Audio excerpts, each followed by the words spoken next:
Hello किसान भाइयों, मैं हूं आपका मछली वाला भैया उन्मेष स्टारिया फिशरीज ग्रेजुएट एंटरप्रेन्योर और आप देख रहे हैं ऑस्कर फिशरीज। किसान भाइयों, मानसून का सीजन आने वाला है और इस सीजन में जो हमारे हेचरी ऑनर हैं, जो हेचरी में सीड का उत्पादन करते हैं हमारे किसान हैं, वो बच्चों का प्रोडक्शन करना शुरू कर दिया होगा। बहुत सारे किसान भाई हैं वो नर्सरी को अच्छे से तैयार कर रहे होंगे, जहां पर बच्चा डालकर वो बच्चे को फिंगरनिंग में बदलकर अच्छे से सेलिंग करेंगे। तो मुझे लगा कि बहुत सारे किसान भाई हैं, उनको मछलियों के ब्रीडिंग प्रजनन के बारे में और नर्सरी तालाब में कैसे उसको रीडिंग किया जाता है, उसका कैसे पालन किया जाता है, इसके बारे में जानकारी थोड़ी सी कम होती है। तो आपका मछली वाला भैया आपके लिए सीरीज में एक वीडियो लाने वाली है, जिसमें हम लोग इंपॉर्टेंट कमर्शियल मछलियों के सीड प्रोडक्शन और ब्रीडिंग के बारे में, उसके अलावा नर्सरी कैसे रीडिंग करना है उसके बारे में एक सीरीज में वीडियो में लाने वाला हूं। तो इसको अच्छे से प्यार दीजिए और आप जिस मछलियों के बारे में जानना चाहते हैं उसको नीचे कमेंट करिए। तो आज मैं बात करने वाला हूं दोस्तों एमसी मछली में सबसे ज्यादा ग्रोथ करने वाली मछली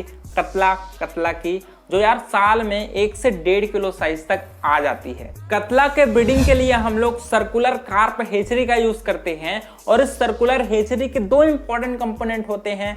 पहला होता है ब्रीडिंग पूल और उसी से जो पाइप से कनेक्टेड होता है हैचिंग पूल, जिसके बारे में आगे हम लोग थोड़ा सा जानेंगे। कतला है दोस्तों, वो 2 साल में मैच्योर होना शुरू होती है। मैच्योर होने का मतलब है जैसे हमारे आदमियों में जो लड़कियां हैं वो 12 साल में और लड़के हैं 13 साल में, उनका आवाज चेंज होना है ना, उनके फिजिकल जो बॉडी होता है उसमें चेंजेस आना और वो रिप्रोडक्शन के लिए वो रेडी होते हैं। वैसे ही कतला है वो 2 साल के पश्चात है वो रिप्रोडक्शन के लिए, प्रजनन करने के लिए उसकी बॉडी है वो रेडी हो जाती है। प्रजनन के लिए मैच्योर मेल और फीमेल, नर और मादा जो मछलियां होती है उसको हम लोग ब्रूडर बुलाते हैं। और आप मानसून सीजन शुरू होने से पहले बहुत सारे जो हेचरी ऑनर होते हैं उनके मुंह से आपने सुना होगा कि यार कतला के ब्रूडर का हम लोग कलेक्शन कर रहे हैं, और जो कतला का ब्रूडर है या फिर किसी भी मछली का ब्रूडर है वो अलग अलग जगहों से लाया जाता है ताकि उसमें अच्छी क्वालिटी के बच्चे का प्रोडक्शन हो पाए और आपकी मोर्टेलिटी भी कम हो। इसके लिए तालाब ऑनर है वो एक अर्दन पॉन्ड बनाते हैं अपने हेचरी के जस्ट बगल में। वहां पर कम से कम 1500 से 2000 जो ब्रूडर होते हैं, कम से कम वो 2 किलो या फिर 3 किलो साइज के कतला,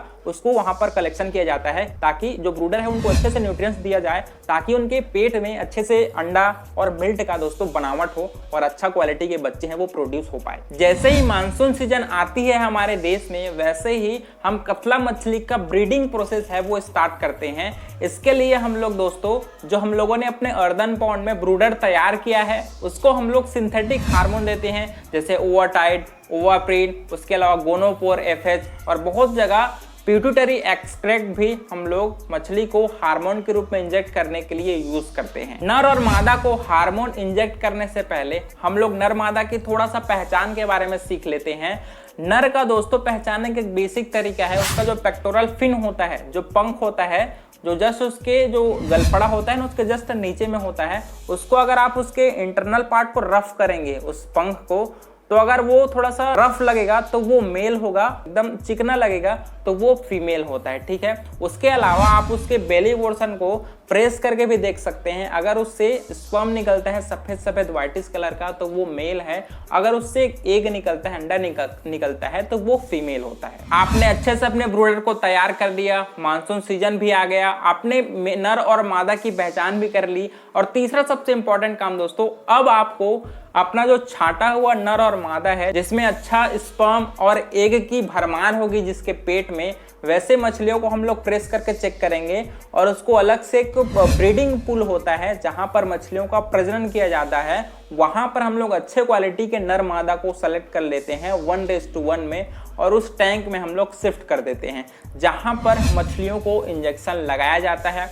इंजेक्शन है दोस्तों वो मेल है, उसमें फर्स्ट डोज ही लगता है, लेकिन फीमेल है दोस्तों उसको 2 डोज का रिक्वायरमेंट होता है अगर आप पिट्यूटरी एक्सट्रैक्ट ग्लैंड का यूज कर रहे हैं तब। अगर आप पिट्यूटरी एक्सट्रैक्ट का यूज कर रहे हैं तो फीमेल है दोस्तों उसको 2 से 3 मिलीग्राम पर केजी बॉडी वेट के अनुसार पहला डोज लगता है फीमेल को। फीमेल को पहला डोज देने के पश्चात दूसरा डोज है दोस्तों वो 6 से 8 घंटों के पश्चात दिया जाता है, जिसमें हम लोग 4 से 6 मिलीग्राम पर केजी बॉडी वेट के अनुसार से पिट्यूटरी एक्सट्रैक्ट ग्लैंड को हम लोग जो फीमेल है उसको इंजेक्ट करते हैं। फीमेल के पहला डोज देने के पश्चात हम लोग मेल को भी पहला डोज देते हैं 2 से 3 मिलीग्राम पर केजी बॉडी वेट के अनुसार से हम लोग पिट्यूटरी एक्सक्रेट है वो मेल को वो दिया जाता है। मेल और फीमेल को इंजेक्शन देने के पश्चात दोस्तों ब्रीडिंग पूल में हम लोग मेल फीमेल के रेशो को 1:1 में मेंटेन करते हैं। और ब्रीडिंग पूल में इंजेक्शन लगाने के पश्चात मेल फीमेल को दोस्तों छोड़ने के बाद हम लोग उसमें वाटर का सर्कुलेशन करते हैं, उसमें शावर भी डालते हैं ताकि मछलियों को एक रिवराइन कंडीशन फील हो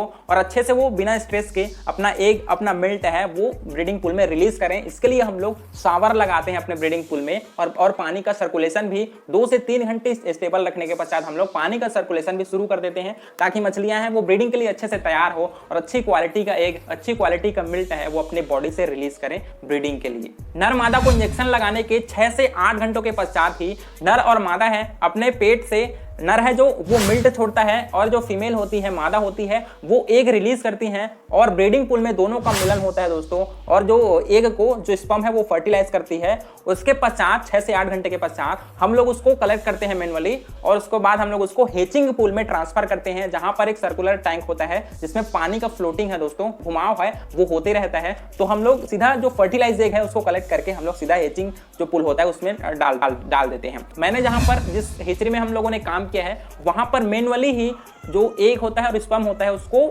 मिलाया जाता था मैनुअली ही। इसको हम लोग स्ट्रिपिंग मेथड कहते हैं। 6 से 8 घंटा इंजेक्शन लगाने के पश्चात है हम लोग मेल और फीमेल के बेली पोर्शन को हम लोग प्रेस करते हैं और जो उसका एग और मिल्ट होता है दोस्तों उसको एक बकेट में कलेक्ट कर लेते हैं और जो फीदर होता है, पंख होता है, उसके द्वारा दोनों को पानी डालकर थोड़ा सा मिला देते हैं, कतला मछली के स्पर्म और एग को। फिर उसके पश्चात उसको हम लोग हेचिंग जो पूल होता है वहां पर डाल देते हैं। बहुत सारी जगह उसको नेचुरल रूप से ही ब्रीडिंग कराने के लिए छोड़ देते हैं मेल फीमेल को। तो ये आपके ऊपर है कि आप मैनुअली उसको करना चाहते हैं या फिर नेचुरल तरीके से दोनों एक दूसरे को फर्टिलाइज करें। तो यार ये डिपेंड करता है आपके ऊपर। हेचिंग पूल में फर्टिलाइज एग को ट्रांसफर करने के पश्चात दोस्तों वो 20 से 22 घंटों के पश्चात ही अंडों से एक हेचलिंग है दोस्तों वो मूवमेंट करना शुरू कर देती है और उससे धीरे धीरे अंडे को फोड़कर पानी में वो बाहर आना शुरू हो जाती है, जिसको हम लोग हेचलिंग बोलते हैं। ठीक है, और ऐसा करके टोटल 72 घंटों के पश्चात ही दोस्तों आप जो हेचलिंग होता है उसका पेट थोड़ा सा फुला हुआ होता है। एक्चुअली वो उसके खाने के रूप में एक स्टोरेज होता है मछली जो बच्चा होता है हेचलिंग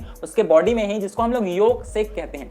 योग सेक है वो 72 घंटों के पश्चात है वो आपकी बच्चे छोटी जो मछली होती है उसके पेट से अपने आप गायब होती है, क्योंकि योग सेक की मदद से ही मछलियों को खाना मिलता है। 72 घंटों के पश्चात आपका योग सेक है वो ऑब्जर्व हो जाती है और मछलियां हैं वो फाइनली 5 से 6 mm होने के पश्चात उसको हम लोग स्पॉन बोलते हैं। फिशिंग टैंक में सबसे इंपॉर्टेंट बात कि आपके पानी का सर्कुलेशन प्रॉपर तरीके से होना चाहिए। जहां पर हम लोगों ने काम कर रहा था वहां पर दोस्तों बहुत बड़ी गलतियां हो गई थी कि यार वहां पर ऑक्सीजन की कमी हो गई थी आपके हेचिंग पूल में, तो सारे बच्चे हैं वो नीचे सेटल हो गए थे जिससे पूरी तरीके से अमोनिया गैस का फॉर्मेशन हो जाता है। इसीलिए समय समय पर अंडा होता है, जो फूटा हुआ अंडा होता है, उसको आपको एक रोप के द्वारा कलेक्ट करके उसको बाहर साफ करना पड़ता है ताकि अमोनिया है वो गैस का फॉर्मेशन मत हो, क्योंकि अंडा जो कोटेड होता है, जो फूटा हुआ अंडा होता है, उसके सड़ने से अमोनिया गैस का फॉर्मेशन होता है। इसी वजह से आपको प्रॉपर टाइम में अपने हेचिंग पूल से जो फूटा हुआ अंडा है उसके छिलके को जरूर बाहर करना है रोप के द्वारा। तो हेचिंग पूल में टोटल हम लोग बच्चे को 2 से 3 दिनों तक रखते हैं ताकि मछलियां हैं वो स्पॉन के रूप में तैयार हो जाए।